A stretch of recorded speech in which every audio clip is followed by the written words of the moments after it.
A very good morning to everybody. Myself and Neil are sitting at Hyena Den. We're just waiting to see if we can hear anything. It's very quiet over here. We're going to continue down south and work the southern regions, those big open plains, the Sabi Sands boundary, see what we can find. Maybe get lucky with a leopard down there. Let's see.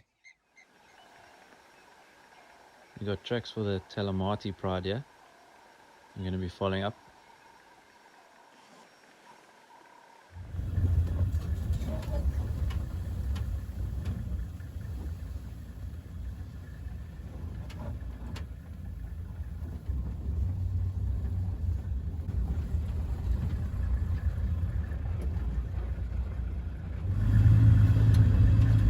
Been following the tracks for these Manyeletis for about 15 minutes, and we managed to find them at this old quarry. We actually just see the Avoca male for now, but we're sure the rest are here.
So nice to find the Manyeleti pride again this morning.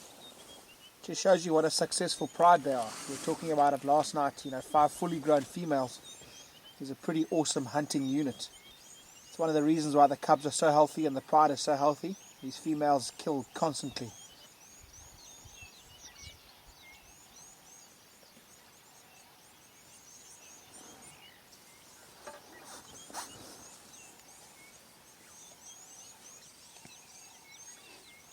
See all the stomach content on the grass here. A lot of green grass, so definitely a big animal. We'll have a drive around and see if we can see any skull of what they killed.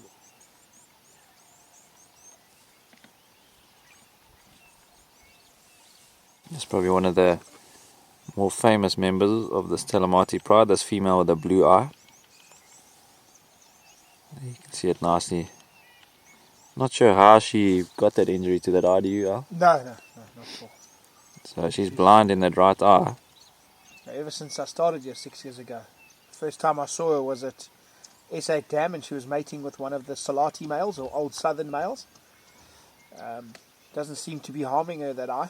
I mean, she still leads the pride, and she's a very successful lioness. Had multiple sets of cubs. What's also interesting about this pride is they raise cubs very well. The first litter of cubs belonged to the 2 Salati males, and they pretty much survived pretty well. Some of these young lionesses are the daughters of the Salati males, and now they've found the Avoca males, and they've had multiple cubs. So they're very, very successful pride in raising cubs. We've moved around a bit to the other side, and there's a couple of legs just scattered around here. So we can see now that they killed a zebra last night, or we probably think early hours of the morning, maybe 3 a.m. somewhere around there. And they've just decimated this carcass. There's parts. Sorry, there was just a zebra. There you can hear the zebra calling in the distance. So maybe that's a contact call, trying to find this other zebra that's lying all over the place here.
Here comes this female with this wound. Like we said last night, I think it just looks a lot worse than it actually is. It's quite superficial, hasn't gone too deep. So she'll just continually lick this clean, and I'm sure it'll heal over time.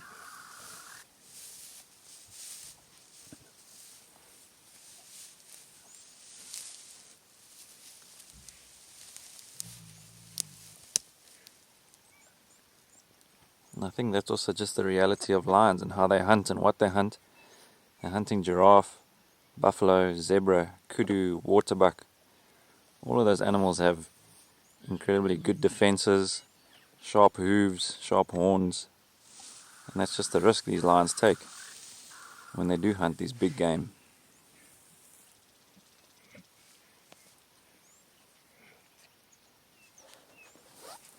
It's quite amazing how comfortable these young lion subadults are. You'll see both of these subadult cubs have one's got the skull and the other's got a leg, and they've brought this right close to the calf and are feeding on it. So it shows you how comfortable these lions are with vehicles. They've had very good experiences with vehicles, and this will just carry on throughout the pride. If we go into the ages of the cubs, Neil and I are just debating it now. We reckon with the youngsters here, they range from about 9 months to about 13 months. There's a couple of older ones, and then the other ones are a little bit younger, maybe 9 months. We've identified 4 females so far and 2 males, so we've still got another 3 to identify in the youngsters here. Quite an amazing thing with this Avoca male is, I would say he probably spends 90 to 95% of his time with the Talamati pride. Whenever we've seen him or seen the pride, he's always with this pride. Unlike his 2 brothers, they spend most of the time with the Kahuma or Torchwood pride, but this guy spends virtually all his time with this Talamati pride. Probably a good choice from him because they're a very successful pride. They eat a lot, so he always gets a full belly.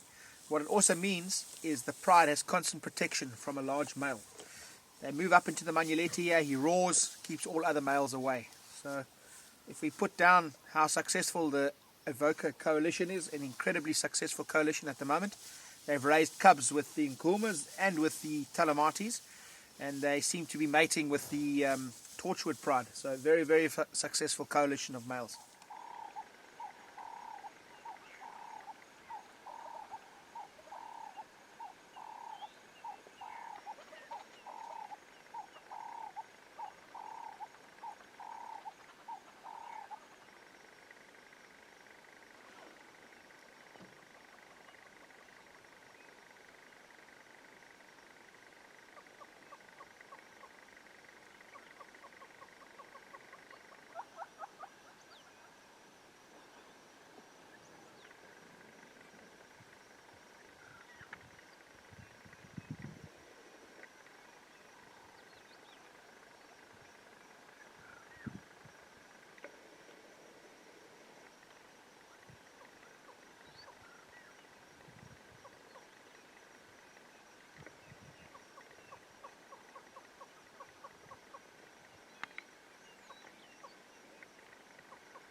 after that great lion sighting, we're just gonna follow up on the Hyena Den. Hopefully some youngsters are out.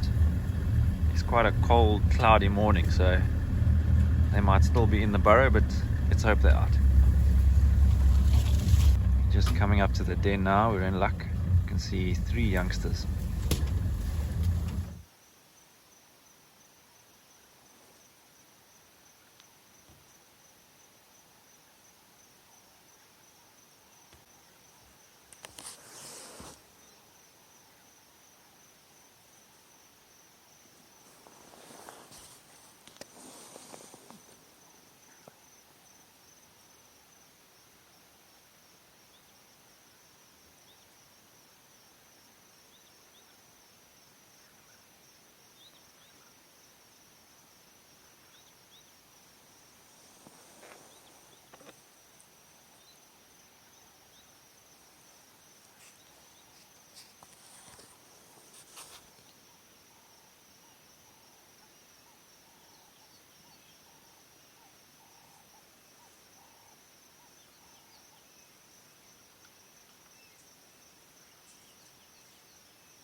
You can see how they're still very inquisitive, but very cautious. The minute there's a sound, they run straight back to the burrow. You can even see the mom very alert.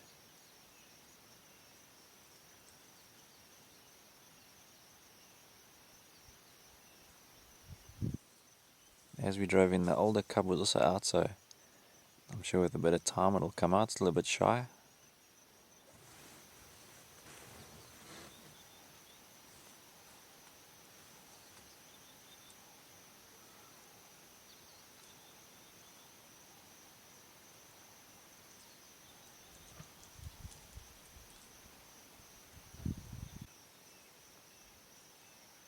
Hyenas live in a very female-dominated society. So they're led by a matriarch, the dominant female. All the other females are placed in a hierarchy underneath her, with the male being right at the bottom. So the lowest ranked female is still higher than a male.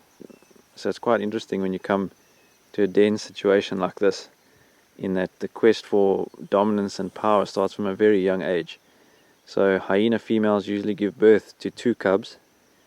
If it's a male and female that are born, the female will usually just bully the young male into submission. But if it's 2 females that are born, 2 sisters, only one female can inherit the rank of their mother. So that'll mean from a very young age they practice something called siblicide. So hyenas are the only predator that are born with their eyes open, their teeth fully in place, and from that moment they're born, the 2 sisters will try and kill each other to try and take their mother's rank in the future.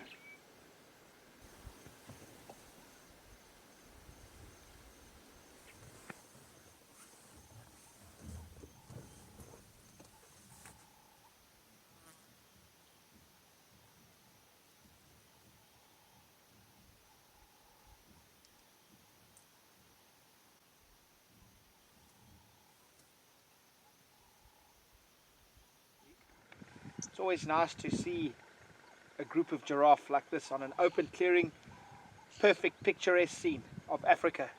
You'll see the large male on the right hand side here with the big horns, and then the other ones look like youngsters, maybe young females and young males.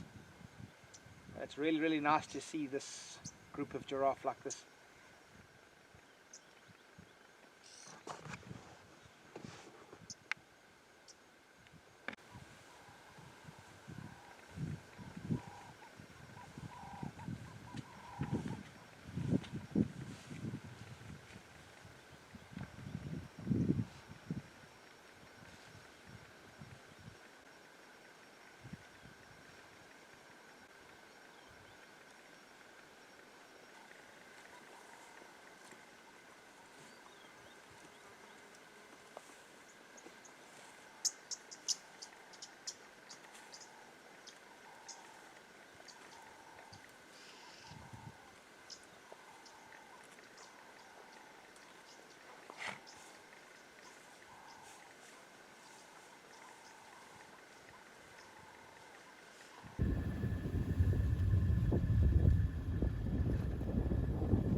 Everyone, I think you realize, but today is our 50th episode. So we half a century of game drives. From my side, it's been an absolute pleasure driving with my friend Neil. I have to say I've learned a hell of a lot from Neil. Combining his knowledge with my knowledge has really been great, and we really hope you guys have enjoyed 50 episodes. And we're going to push definitely towards 100 episodes, because this has been a really, really successful virtual safaris for Tinswalo and the brand of Tinswalo. We really hope that you guys are sharing all these videos with all your friends and family out there, and getting Tinswalo's name out there. And we hope once this lockdown ends, all of you guys will come to Tinswalo and share Tinswalo's name, and come and spend time with us in this beautiful Manyeleti nature reserve. Yeah, guys, I'll pretty much say the same that Alistair said. It's been great being out in the bush with him. Also learned a lot from him, and we've had a great time out here. It's amazing to be in this reserve, pretty much having it all to ourselves with this vast array of wildlife. It's just been an unbelievable experience, and something that we both didn't see coming if you asked us this a year ago. But I think my highlights have definitely been just being out there, learning from these animals, learning how to interpret different signs. Even though we've been, myself and Alistair, both guides in the bush for a long time, every day we go out there, we still learn a lot and gain a lot just from being out there and being with the animals. The highlights, I would probably go with the ups and downs of the bush, from having incredible sightings to witness some of our favorite animals passing away, and then to being able to find things like lion cubs, watching male lions roaring into the night. So there's been a lot of good times out here. Yeah, I think if I can also add to some of the favorites, Nompetu was a very sad moment, but hopefully we have a new story with her young cub coming up. If I go to my highlight of this whole experience, I have to say has been probably those 4 male cheetah that we saw. We're still trying to find them again, but definitely that's been one of the highlights. And I have to say, all these new young lion cubs that have been born into the different prides of the Naru pride, the Kopis pride, and then also finding the Talamatis, after looking for them for 6 weeks. So yeah, all I ask from my side is, guys, please keep giving us your feedback on emails or via any social media channel. Neil's replying on Facebook and other channels. I'm replying via email. So it's great to keep in touch with you guys and create a conversation about everything. And like Alistair said, just thank you for all your involvement and continued interest and support. If it wasn't for you guys watching this and continually doing so and getting involved, we probably wouldn't have got to 50 episodes. So thank you once again, and it's been great having you guys along with us. Yeah. It's been a lot of early mornings, Neil and myself getting up every single morning, but it's been really worthwhile, and we chose this very, very special position to do this interview between us. It's a place called Hyena Den. And you just realize how much water this is. Just like Main Dam, it's probably the second biggest dam that we have here. So for the next 50 episodes, as the bush begins to dry, I'm sure this dam is going to be one of our focal points. As you can see, all the water behind us. It's an area that we don't know much about. We often get lions coming across from Kruger, leopards that we don't know. So we're going to spend a lot of time here and see what we can find for you guys. And lastly, I would like to thank Ulrika from New York. She's a multiple repeat guest at Tinswalo Safari Lodge. She generously donated myself and Neil's guiding qualifications fees for the next 3 years. So Uli, thank you so much, and we really appreciate it. Thank you very much.